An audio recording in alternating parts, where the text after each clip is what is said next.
Cukur Valencia 7-1, pantaskah Barcelona disebut King? Setan Merah kembali terselamatkan, kini giliran Lisandro Martinez. Tottenham babak belur, comeback dramatis Rossoneri. Momen haru kepulangan Sinteyong ke Korea. Yuk langsung saja kita simak berita menarik dan terupdate edisi kali ini bersama Kakak Spasi tentunya. Check it out!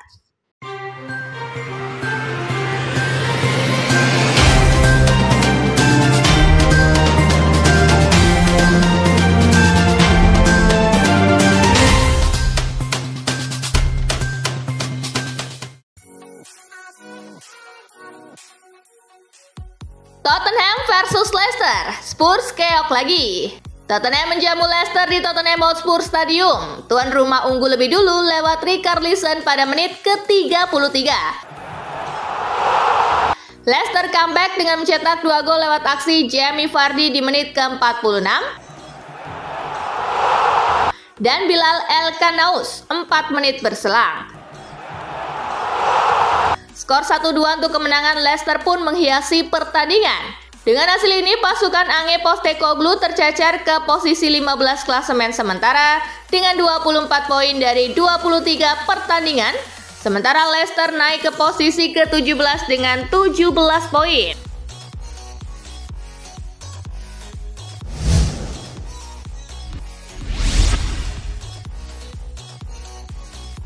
Fulham versus Manchester United, Lisandro Martinez menangkan Setan Merah 1-0.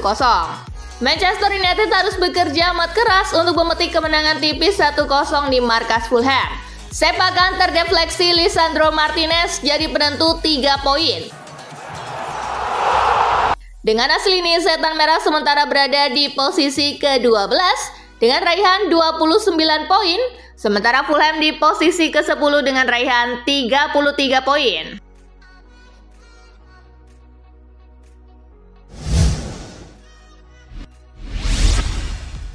Hasil lengkap Premier League pekan ke-23 hari ini. Crystal Palace tumbang 1-2 dari Brentford. Aston Villa bermain imbang 1-1 dengan West Ham.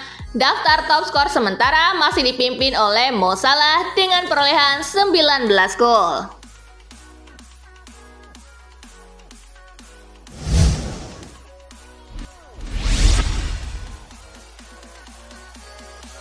Milan versus Parma, comeback dramatis Rossoneri menang 3-2.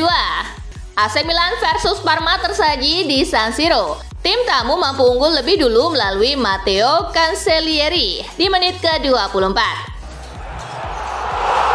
Rossoneri menyertakan angka dari penalti Christian Pulisic di menit ke-38.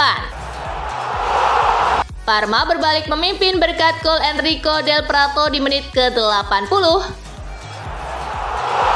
Milan secara dramatis comeback usai bikin 2 gol di injury time lewat aksi Tiani Reinders di menit ke-90 dan Samuel Chukwueze di menit ke-90 plus 5. Kemenangan ini membawa Milan ke peringkat ke-7 dengan 34 poin, sementara Parma di posisi ke-16 dengan 20 poin.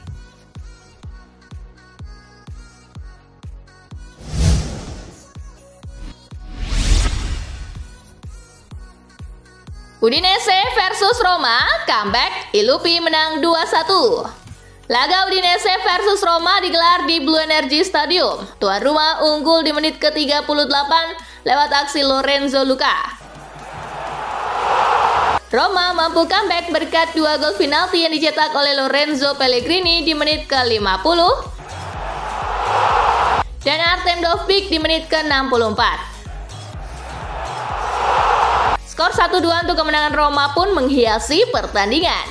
Dengan hasil ini, Roma kini mengumpulkan 30 poin dari 21 laga di posisi ke-9. Sementara Udinese ada di peringkat ke-11 dengan 26 poin.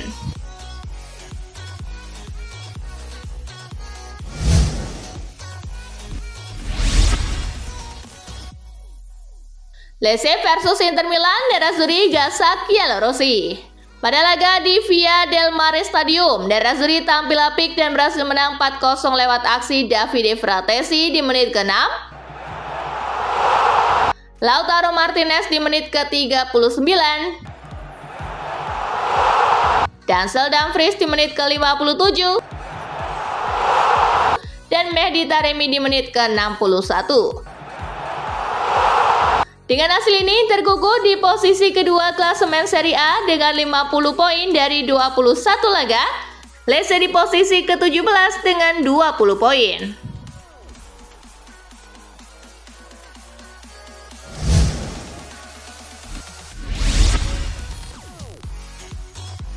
Fiorentina curi 3 poin di Olimpico. Bermain di Stadio Olimpico, La Viola unggul 2 gol lebih dulu lewat aksi Yacine Adli di menit ke-11.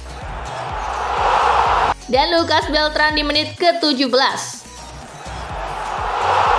Tuan rumah cuma bisa mencetak 1 gol lewat aksi Adam Marusic di menit ke-90+2.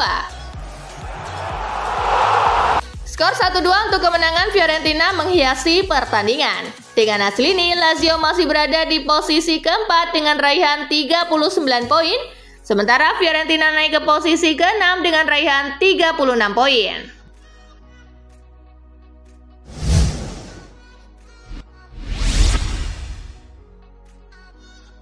Drama Milan versus Parma, Conceição dan Calabria ribut. AC Milan benar-benar melakoni laga penuh drama melawan Parma. Kemenangan dramatis ini turut dibumbui ketegangan antara Sergio Conceição dan Davide Calabria. Namun Davide Calabria telah meminta maaf, telah ribut dengan pelatihnya sendiri, Sergio Conceição. Ia menyebut ada kesalahpahaman.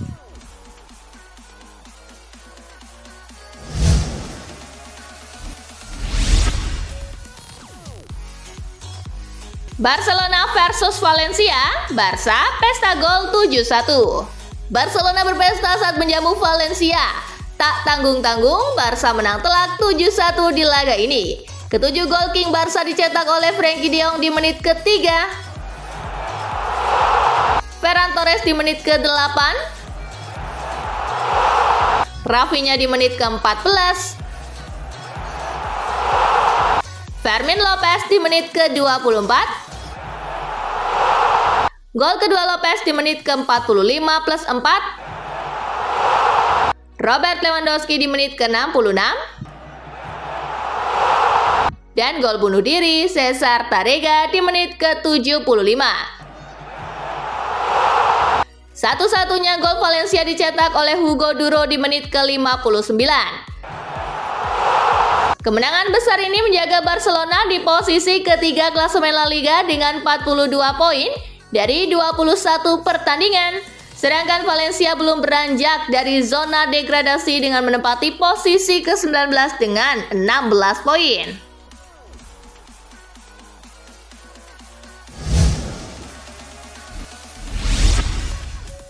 Hasil lengkap La Liga Jornada ke-21 hari ini. Rayo Vallecano menang 2-1 atas Girona. Real Sociedad kalah 0-3 dari Getafe. Bilbao bermain imbang 0-0 dengan Leganes. Daftar top skor sementara masih dipimpin oleh Robert Lewandowski dengan torehan 17 gol.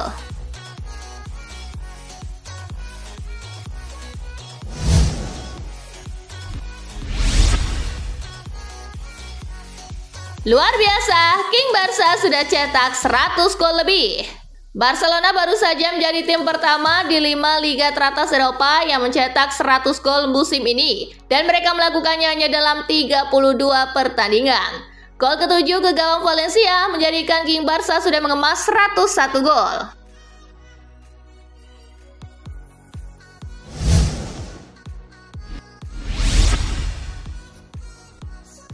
Al Nassr versus Al Fatih, Global One kalahkan tim juru kunci. Al Nassr tampil mantap menjamu tim juru kunci Al Fatih. Diwarnai gol Cristiano Ronaldo, Global One menang telak 3-1. Dengan 3 poin ini, Al Nassr ada di posisi ketiga klasemen Liga Arab Saudi dengan 35 poin dari 17 laga. Tambahan 1 gol ke gawang Al Fatih membuat CR7 sudah mengemas 920 gol di sepanjang karirnya.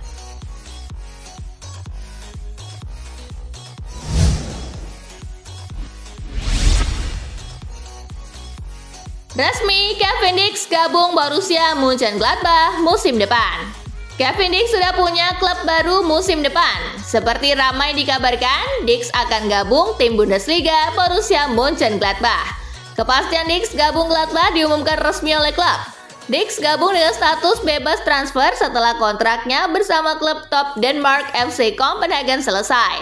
Dix menaikkan kontrak jangka panjang hingga 2030.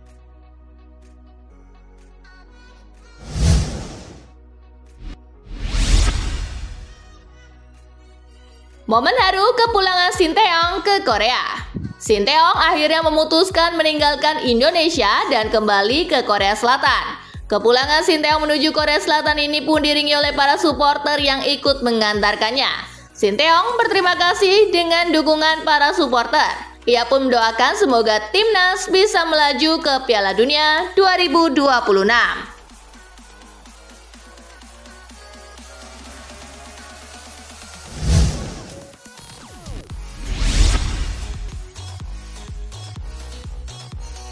Dortmund sekarang harus mulai memenangkan pertandingan. Gregor Kobel menyatakan bahwa Borussia Dortmund harus mulai memenangkan pertandingan menyusul hasil imbang 2-2 melawan Werder Bremen. Gregor Kobel yang memainkan laga ke-100 di Bundesliga untuk BVB menyayangkan hasil tersebut dan merasa mereka seharusnya bisa meraih hasil yang lebih baik. Dortmund berada di peringkat ke-11 klasemen, tertinggal 22 poin dari pimpinan klasemen Bayern Munich. Mereka harus segera berbenah dan mulai memenangkan pertandingan jika ingin mengejar defisit tersebut.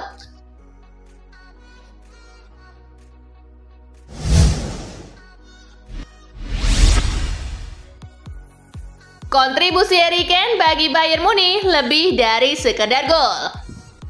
Harry Kane kembali menunjukkan kelasnya dengan penampilan luar biasa dalam kemenangan 2-1 Bayern Munich atas Freiburg, sebuah laga yang tidak hanya menonjolkan kemampuannya mencetak gol, tetapi juga dedikasinya dalam bertahan. Kapten Inggris itu bekerja tanpa lelah sepanjang pertandingan, mencatatkan jarak lari 11,5 km, melakukan 25 sprint, dan terlibat dalam 9 tackle. Joshua Kimmich memuji Kane atas peran menyeluruhnya di lapangan.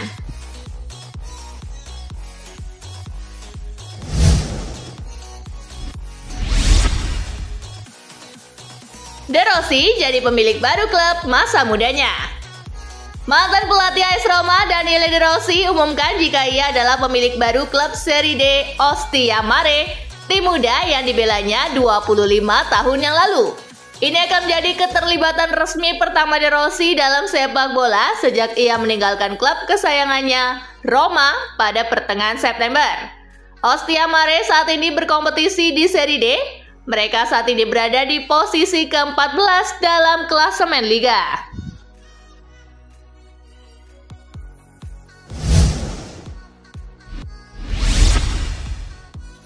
West Ham United buka peluang pinjamkan Jean-Claire Todibo. Klub Premier League West Ham United dikabarkan mulai mempertimbangkan untuk meminjamkan bek tengah Jean-Claire Todibo ke Juventus. Diskusi antara Todibo dan pelatih Juventus, Thiago Motta, telah berlangsung. Todibo sendiri dikabarkan akan segera berdiskusi dengan manajer West Ham, Graham Potter, mengenai masa depannya di London Timur. West Ham membuka diri terhadap formula pinjaman dengan opsi pembelian. Kebutuhan mendesak akan bek tengah baru membuat mereka harus terus berupaya menambah kekuatan di lini pertahanan.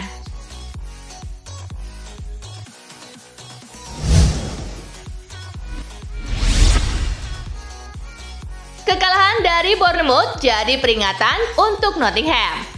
Manajer Nottingham Forest, Nuno Espirito Santo, menegaskan bahwa kekalahan telak 5-0 dari Bournemouth harus menjadi peringatan bagi timnya. Kekalahan tersebut mengakhiri rekor tak terkalahkan Forest dalam 9 pertandingan terakhir dan menyoroti penurunan performa dalam 2 laga terakhir. Nuno menyoroti kurangnya kedisiplinan taktis sebagai penyebab utama kekalahan besar ini. Nuno mengakui bahwa timnya harus mengevaluasi performa secara menyeluruh.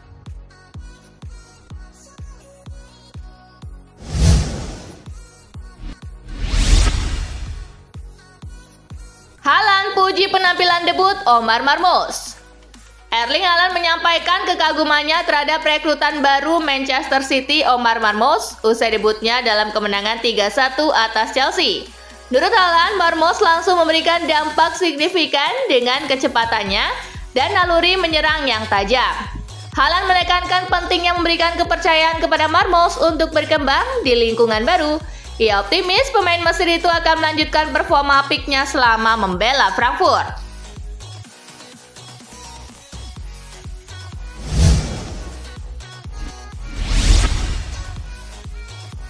Real Madrid siapkan tawaran untuk Enzo Fernandez. Real Madrid dikabarkan sedang mempersiapkan langkah mengejutkan untuk merekrut bintang Chelsea Enzo Fernandez. Los Blancos bahkan bersedia untuk menawarkan salah satu pemainnya. Los Blancos tidak ingin membayar biaya transfer yang besar. Sebaliknya, mereka dikabarkan ingin menawarkan kesepakatan tukar pemain dengan Aurelien Tchouameni sebagai gantinya. Chelsea mungkin perlu mempertimbangkan tawaran ini meskipun Tchouameni adalah pemain dengan karakteristik yang lebih defensif dibandingkan Fernandes.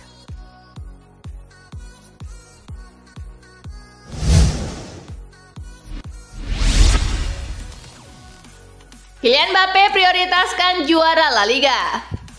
Kylian Mbappe menegaskan bahwa kemenangan gelar La Liga bersama Real Madrid lebih penting baginya dibandingkan menjadi pencetak gol terbanyak musim ini. Kemenangan melawan Real Valladolid menjadi langkah penting dalam mempertahankan posisi di puncak klasemen, sekaligus menjaga jarak dengan rival utama. Meskipun rekan-rekan setimnya berambisi melihat Mbappe mengakhiri musim sebagai pencetak gol terbanyak, sang pemain tetap memprioritaskan trofi Liga.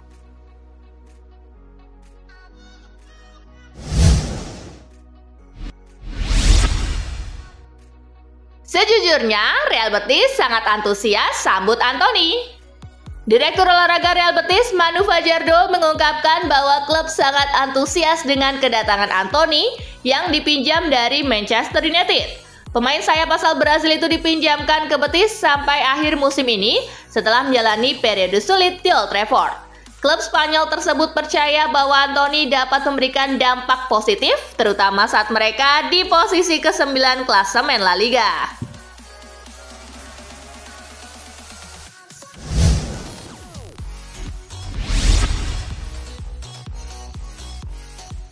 Nah, itulah tadi guys, kumpulan berita menarik dan terupdate dari Kakak Spasi. Simak terus ya berita-berita terupdate lainnya dari Kakak Spasi yang pastinya akan Kakak update di Spasi Football News. Tapi jangan ditinggalin ya channel Spasinya, karena Kakak akan update juga tentang fakta-fakta menarik seputar sepak bola dunia. Dan jangan lupa untuk terus di like, comment, share, dan juga subscribe ya. See you guys!